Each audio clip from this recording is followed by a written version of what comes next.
Hello, hello. Guess what? Guess what? I got the old rack and pinion out.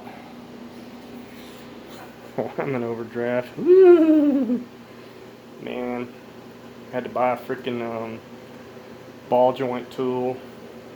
The driver's side wanted to be a proverbial bee. I don't mean the kind that buzz around.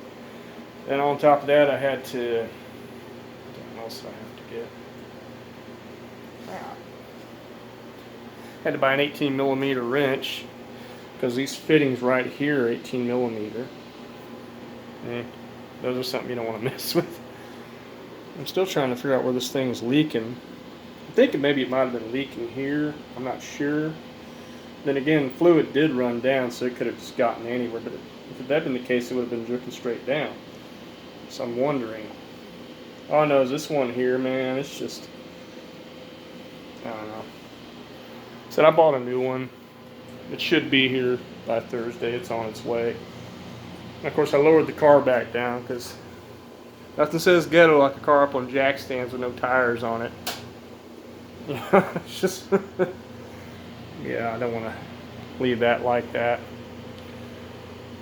But the reverse is pretty much our installation is the reverse of removal. All I have to do is swap these out like Eric the car guy said, you got to pull these rubber boots out. Gosh. That's one. Got one of them out. I'm trying to keep from dirtying up the kitchen. Just clean this in here. And this is a booger to get out because this metal piece here, the bushing part, metal part of the bushing. I got this on top of the cage and it like splattered residual power steering fluid where Rowdy's litter box is. So I had to just put his litter box on top of that. Sorry, I'm trying to be versatile here. At least these bushings are in good shape. The rubber part is, and I probably take some pliers. I'll probably screw them up, but that one up. But got my lineman's pliers here, otherwise known as dikes. For those of you who don't know what those are.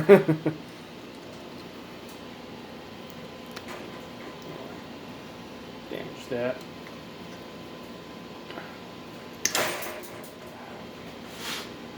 The bushing, I mean, that rubber part, there it is. I pulled the other part of the bushing out too. That's a good sign. It's intact. But that's all you'll pretty much need off of that. I said everything else is just the reverse, and you got to count your threads on there. I tried to make sure it was where it was supposed to be, so I'll count the threads and I'll write it down. So when I put it back, I put them on the new tie rod ends because these don't come with. Yeah, I know. I need some new tie rod ends, the ball joints right there. These are surprisingly still pretty solid and stiff. But I do need to at least get new boots or something for those, man. I'm doing it piecemeal.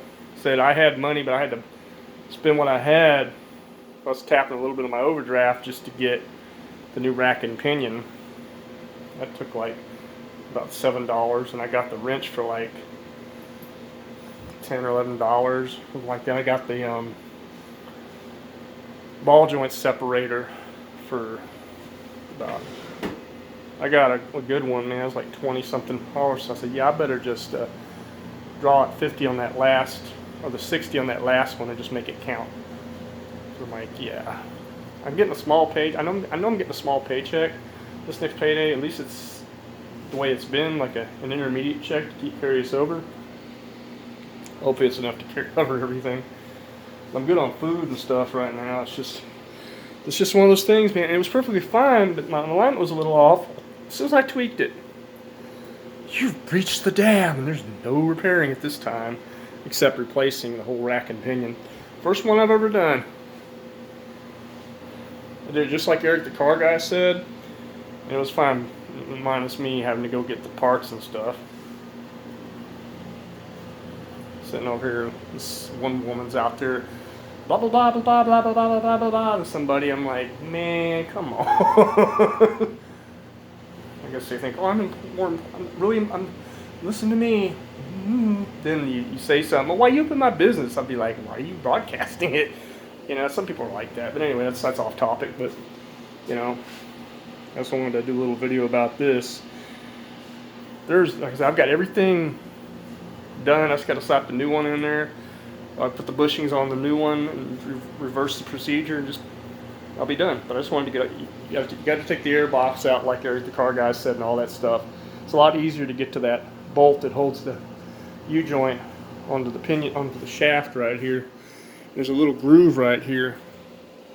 If you can see it or not, that's, you know, you got to make. It's best to put the tower up, the ball joints on the wheels first, on the spindle on the steering knuckle, so you'll have your wheels straight as possible.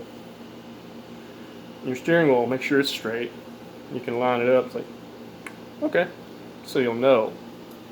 And I'll probably have to tweak the alignment. I'm like, but hey, it is what it is, man, and that does apply.